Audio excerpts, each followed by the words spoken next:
Desde muito jovem, minha atenção sempre esteve voltada para o espaço. Sempre quis ser astronauta. O sonho começou quando meu pai, um herói da Segunda Guerra Mundial, me presenteou com um telescópio no meu 10º aniversário. Ele me contava histórias de suas missões como piloto da Marinha, porque ser piloto foi a forma que ele encontrou para saciar a sua ânsia de explorar o desconhecido. No entanto, a guerra o havia marcado. Embora ele não admitisse, tirar a vida de pilotos inimigos durante os combates aéreos era algo que o incomodava profundamente. Com aquele telescópio, comecei a explorar os planetas e, principalmente, a Lua. Passava noites inteiras observando seu brilho, imaginando o que havia além da sua superfície. Em minha mente, já podia ver meu próprio filho, um dia, usando um traje espacial, caminhando na Lua, olhando para a Terra através de um telescópio. À medida que crescia, o desejo de explorar o espaço só aumentava, mas logo percebi que havia um preço a pagar. Nos anos 50 e 60, ser astronauta significava, antes de tudo, ser militar. Minha natureza pacifista, herdada de meu pai, tornava essa escolha ainda mais difícil. Eu queria explorar, descobrir, mas para isso, precisava me preparar para a guerra. Com pesar, segui os passos do meu pai e me alistei, mas na Força Aérea. Fui treinado como piloto, destacando-me rapidamente pela minha habilidade e precisão. Não sou uma pessoa muito religiosa, mas se tinha um pedido que eu sempre fazia para Deus era jamais ser enviado para participar de combates aéreos. No entanto, ele parecia não me ouvir, pois fui enviado para o Sudeste Asiático, onde eu poderia entrar em combate a qualquer momento. Para minha surpresa, Deus reconsiderou os meus insistentes pedidos e resolveu atendê-los. Antes que eu pudesse ser lançado ao fogo do combate, e sofrer as consequências psicológicas do que eu tinha sido treinado para fazer, o que incluía missões de bombardeio que certamente implicariam em danos colaterais, na forma de baixas civis, recebi ordens para retornar aos Estados Unidos. Saí do avião de transporte direto para um edifício de aparência residencial na capital do país, para uma reunião que era simplesmente a possibilidade de um sonho se transformar em realidade. Eu havia sido selecionado para um programa espacial ultra-secreto. Seria parte de um projeto revolucionário, algo imaginado apenas pelos mais audazes escritores de ficção científica. Segundo meus superiores, uma das razões pelas quais o meu nome havia sido escolhido foi que havia passado por alguns momentos extremamente arriscados durante o meu treinamento, e havia mantido a frieza e calma. Num deles, meu caça F-105, com uma carga completa de bombas, teve um repentino problema com seu motor, enquanto sobrevoava uma área densamente povoada. Eu só me ejetei quando tive a certeza de que a aeronave, cuja queda causaria uma imensa explosão, não colocaria ninguém em perigo. Me disseram que a maioria dos pilotos teria saltado do avião muito antes, e se eu tivesse esperado mais alguns segundos, a onda de choque da detonação de 6 toneladas de bombas teria me matado. E era este tipo de frieza que seria necessária para aquela missão. Fui informado sobre o projeto Lobisomem, a construção de um laboratório na Lua, um passo crucial na colonização americana do espaço, e que garantiria a dianteira definitiva na corrida espacial contra os soviéticos. Mas a natureza secreta da missão me impôs um novo conjunto de desafios. O treinamento foi árduo e envolvia até mesmo viagens internacionais para participar de encontros científicos que serviam para passar uma imagem de que havia uma certa cooperação entre as superpotências.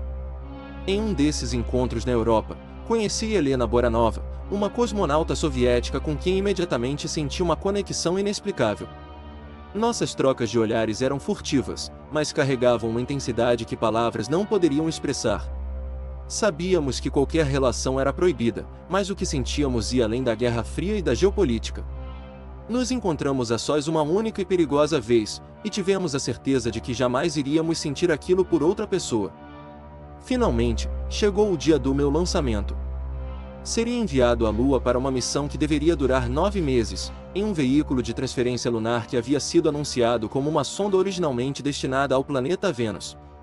O objetivo era testar equipamentos de suporte à vida, essenciais para as futuras missões de colonização lunar.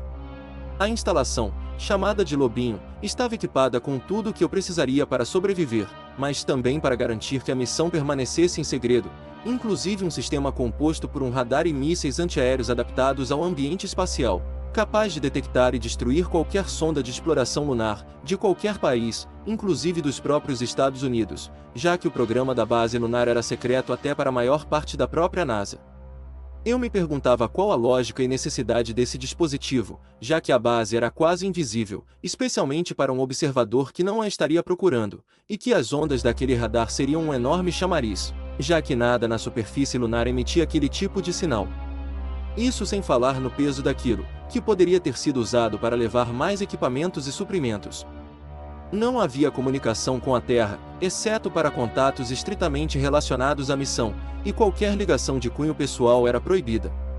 Era um isolamento completo, tanto físico quanto emocional. Os primeiros meses na Lua foram de intenso trabalho. Os testes eram exaustivos, e por vezes, tinha que lidar com imprevistos, como falhas nos protótipos, que eu tinha que resolver sozinho, da melhor forma possível. Nas primeiras semanas, me sentia muito contente, e o ponto máximo desse contentamento foi quando saí à superfície, com um telescópio, observei a Terra. Nunca imaginei que isso seria possível para mim, e esperava que meus futuros filhos ou netos pudessem repetir o gesto. Mas, aos poucos, a árdua rotina de trabalho e o isolamento, que só era interrompido poucas vezes, para as comunicações sobre o andamento da missão, começaram a pesar.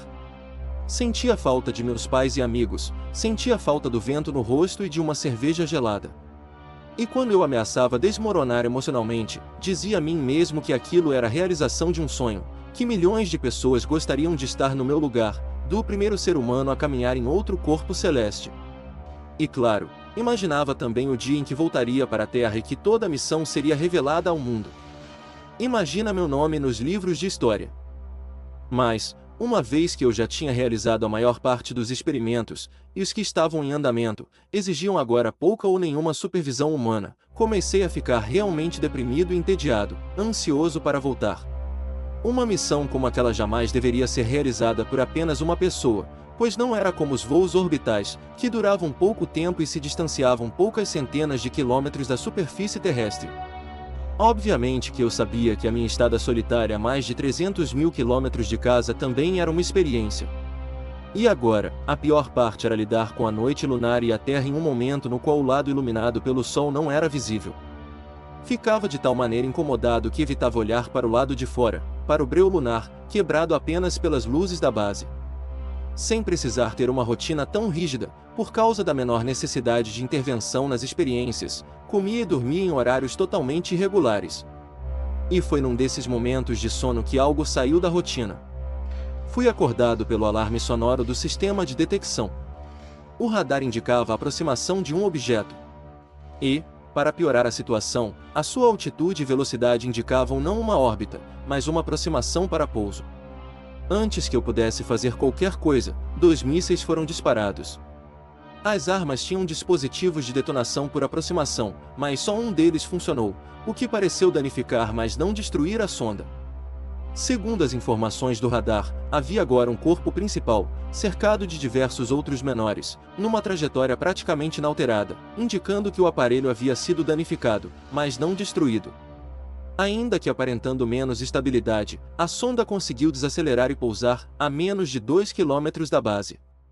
As instruções que havia recebido eram claras: se algo assim acontecesse, eu deveria destruir o equipamento, de tal maneira que a capacidade de transmitir dados fosse eliminada.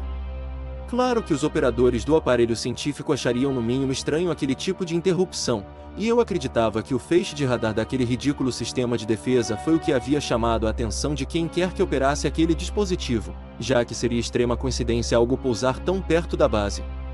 Embora a escuridão fosse quase total, quando me aproximei do aparelho danificado, vi que era de origem soviética. A luz da minha lanterna revelou uma grande estrela vermelha pintada no casco parcialmente danificado pelos destroços gerados pelo míssil. Vi então algo que me deixou estupefato. Aquela sonda era tripulada. Dava para ver as escotilhas e portinholas, assim como dava para ver o vapor escapando lentamente pelos buracos. Era o ar de uma atmosfera se condensando no frio vácuo lunar. Em pouco tempo alcancei o aparelho e olhei através da janela. E tive o maior susto da minha vida. Dei de cara com Helena Boranova, olhando para fora, tão assustada e surpresa quanto eu. Meu treinamento militar me dizia para seguir as ordens, destruir a sonda, eliminar qualquer evidência de sua existência. Mas eu não conseguia. A imagem de Helena, tão próxima e tão vulnerável, paralisou-me. Ela olhou para mim, e eu vi nos seus olhos o reconhecimento, o medo, mas também algo mais. Ela sabia o que eu deveria fazer, qual atitude eu deveria tomar para salvaguardar aquele segredo. Ali, naquele deserto lunar, tomei a decisão mais difícil da minha vida. Atirei para longe as cargas explosivas que selariam o destino da sonda, e fui até Helena. Ajudei-a a sair, em silêncio, sem uma palavra. O futuro era incerto, mas naquele momento, a única coisa que importava era o que eu via refletido nos seus olhos, a humanidade, que é maior do que qualquer guerra ou segredo. E não vi que ela, discreta e lentamente, retirava sua pistola de dentro de um bolso em seu traje espacial. Este canal se dedica a contar histórias de causar medo e fascínio, com temas que envolvem mistério e ficção científica. Por favor, curtam, compartilhem e se inscrevam no Histórias Assustadoras. Obrigado e até a próxima história.